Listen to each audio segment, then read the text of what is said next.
Aujourd'hui, je vais vous parler des effets visuels de Shang-Chi. Il va y avoir des informations incroyables sur la conception de ce film qui est magnifique et qui est en compétition pour le meilleur film à effets visuels de l'année 2021. Il est nommé au VES, qui est une grosse compétition sur les films d'animation 3D ou d'effets visuels, mais aussi pour les Oscars des meilleurs effets visuels. Alors c'est parti, commençons tout de suite ce nouvel épisode de Focus.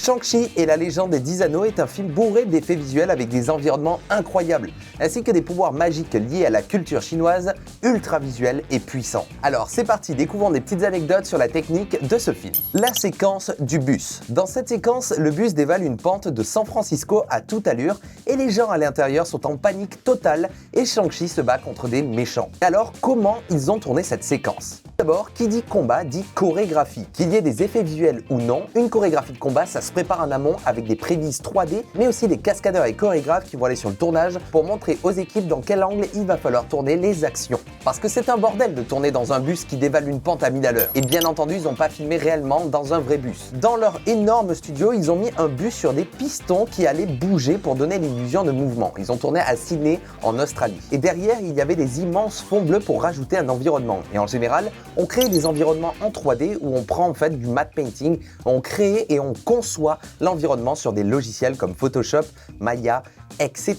Mais là en l'occurrence, ils ont pris une voiture, ils ont mis 8 caméras Arri sur le dessus de la voiture et ont pris des vidéos de San Francisco pour capturer des endroits intéressants pour mettre derrière sur les fonds bleus. Donc tout ce que tu vois derrière, en fait, c'est la réalité. Et pour les plans extérieurs du bus, c'est un petit peu différent. Il y avait toujours cette armature de bus sur des pistons, mais il y avait aussi ce camion-là qui allait un petit peu interagir avec le bus et il est coupé à moitié. Et en fait, l'arrière va être rajouté en 3D. Ça donnait un meilleur contrôle pour la suite des effets visuels. Et pour l'environnement des plans extérieurs, là par contre, on va faire appel à de la 3D.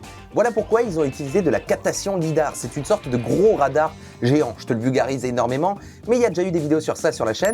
D'ailleurs, si ça t'intéresse, eh bien pourquoi pas un jour faire une vidéo sur un drone avec un capteur LiDAR. Cette séquence du bus, on l'avait déjà abordée avec mon amie Sophie qui a réellement travaillé sur le film. Elle a fait les étincelles au point de contact de Razor Fist, le méchant qui est une sorte de sabre ultra énervé. Eh bien elle, son job, ça a été de faire les étincelles. Alors si tu veux en apprendre un petit peu plus sur cette séquence, je t'invite à aller découvrir cette vidéo qui dévoile un petit peu les secrets des productions de films Marvel. Petite parenthèse vite fait avant de passer à la suite du film, je voulais faire un petit peu de promotion à ma copine qui démarre sa chaîne YouTube et qui fait des objets DIY inspirés de films. Elle a commencé par faire le jeu du Jumanji avec même pas 30 balles. Elle est extrêmement talentueuse et elle mérite toute votre attention. Alors, le lien vers sa chaîne YouTube est dans la description, donc ça me ferait vraiment plaisir que vous alliez la soutenir parce qu'elle le mérite. Elle est extrêmement talentueuse. Allez, passons tout de suite à la suite des explications des effets visuels de Shang-Chi. La scène d'introduction. Dans la scène d'introduction, on voit un peu la construction de la légende du père de Shang-Chi et on le voit combattre avec une armée épique. Et bien dans cette bataille, il y a plein d'anecdotes. Avant d'être une bataille épique, c'est d'abord un tournage en Australie sous 38 degrés. Et 38 degrés, c'est énorme. Les plans ont été tournés dans un parc très connu de Sydney appelé Centennial Park, English Accent. Premièrement, Marvel pensait que la bataille allait se faire dans une sorte de forêt de pins avec un petit peu de neige, mais un tout petit peu. Voilà pourquoi sur le set de tournage, ils ont pris en fait des arbres avec un petit peu de neige artificielle autour pour donner une impression un petit peu, bah oui, il a neigé, mais c'est tranquille. Mais au fil de la production, comme on t'en avait parlé avec mon amie Sophie dans la vidéo, eh bien Marvel se donne le droit de changer absolument tout ce qu'ils veulent. Donc jusqu'à la sortie du film, vraiment le jour J, ils peuvent changer encore des choses sur l'aspect esthétique du film. Et c'est exactement ce qui s'est passé sur donc cette séquence. Parce que tourner une séquence comme ça se fait sur plusieurs jours. Et qui dit temps, dit évolution du temps. Hein, parfois il peut faire soleil, parfois nuageux, parfois un grand soleil qui envoie des ombres franches et directes. C'est un bordel. Il va falloir réadapter le set de tournage pour par exemple eh bien, enlever ce soleil en mettant des panneaux géants diffuseurs dessus pour récupérer le même éclairage qu'avant, pour avoir quelque chose d'hiver. D'ailleurs, petite anecdote technique, mais ils ont utilisé le logiciel Gaia pour faire toutes les montagnes en 3D. C'est un petit peu le même principe que World Creator.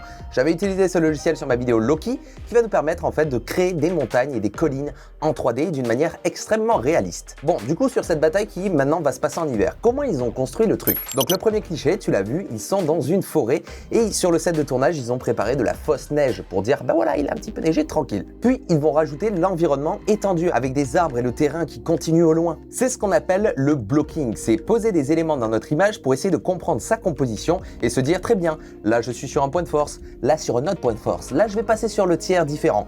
Voilà, essayer de comprendre comment elle va être construite l'image. Étape d'après, on va rajouter la texture aux éléments 3D qu'il y a dans notre scène, comme les rochers, les arbres, et ils vont affiner l'environnement et rajouter les soldats qui n'étaient pas là de base.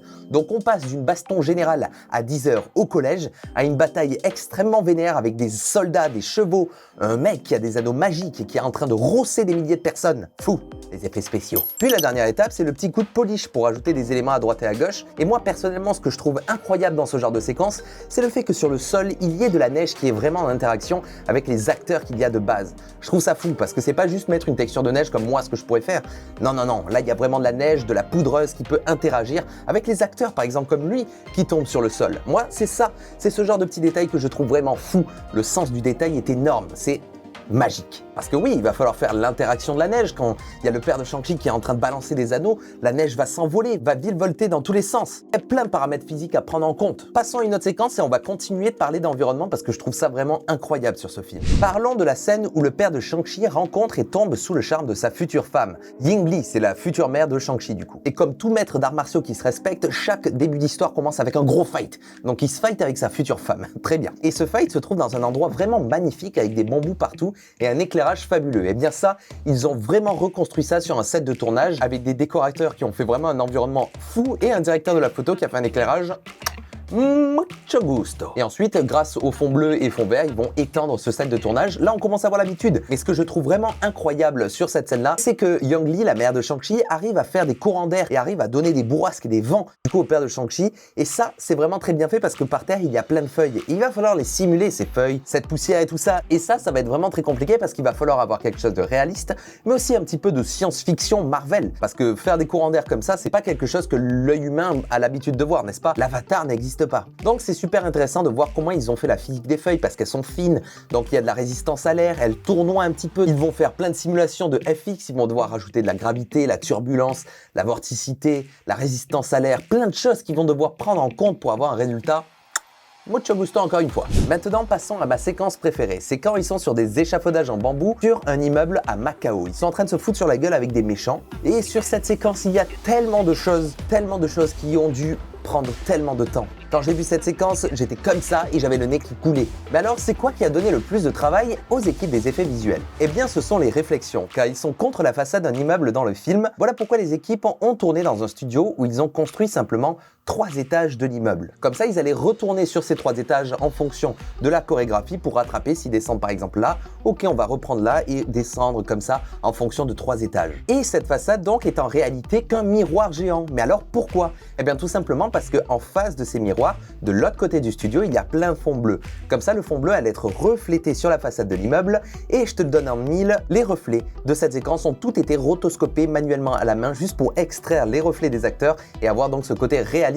Et ensuite, comme ils ont enlevé les réflexions, ils vont enlever tout le derrière pour ajouter de véritables vitres un petit peu transparentes avec, pourquoi pas, des pièces à l'intérieur, des studios, des bureaux, mais aussi pour mettre la réflexion qui est censée avoir d'une ville à Macao. Donc je trouve ça vraiment impressionnant tout le travail qu'il y a sur cette séquence. Et en plus, elle est complètement folle, ça marche trop bien. Regarde ces fonds bleus, comment ils arrivent à faire ce qu'on appelle le keying. C'est quoi ce bordel? Ils sont trop chauds. Et pour faire l'environnement de cette ville, ils devaient faire à peu près le même processus que pour San Francisco. Malheureusement, Covid, on adore, le Covid se mêle de tout. Donc, ils ont fait un système D. Déjà en pré-production, ils avaient fait voler un hélicoptère pour prendre des vidéos un petit peu et se dire, oui, peut-être on va mettre ça là et peut-être ça ici aussi, ça peut être intéressant. Il y a toujours cette étape de repérage.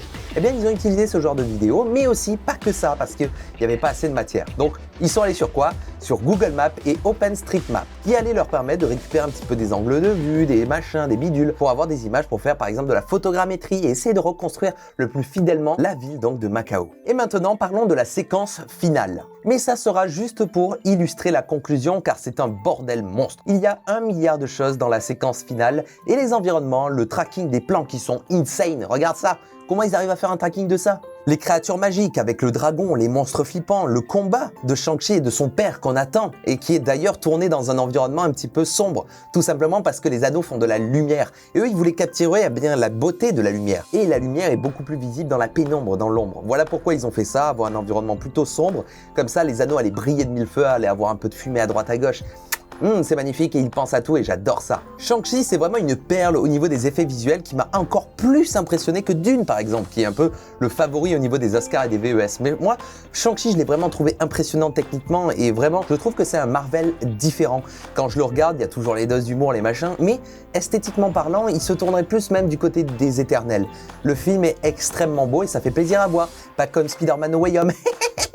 Il ne mérite pas du tout les Oscars, ni les VES, les effets spéciaux du film n'étaient même pas terminés le jour de la sortie du film. Donc c'est un bordel. Alors selon toi, est-ce que Shang-Chi mérite l'Oscar des meilleurs effets visuels? Et sinon, donne-moi ton point de vue dans les commentaires, n'hésite pas à me le dire. En tout cas, moi je vous annoncerai le gagnant sur mes réseaux sociaux, Instagram et Twitter. Je posterai un petit truc pour vous dire, eh bien c'est lui qui a gagné. Je sais que Focus est un concept qui vous manque et il va y avoir de plus en plus d'épisodes. Alors s'il y a des films que vous voulez que j'aborde, n'hésitez pas à me le dire dans les commentaires et moi je pourrais m'en charger et vous expliquer un petit peu la magie derrière ces films-là. En attendant, nous on se retrouve très prochainement pour une nouvelle vidéo. C'était Atom.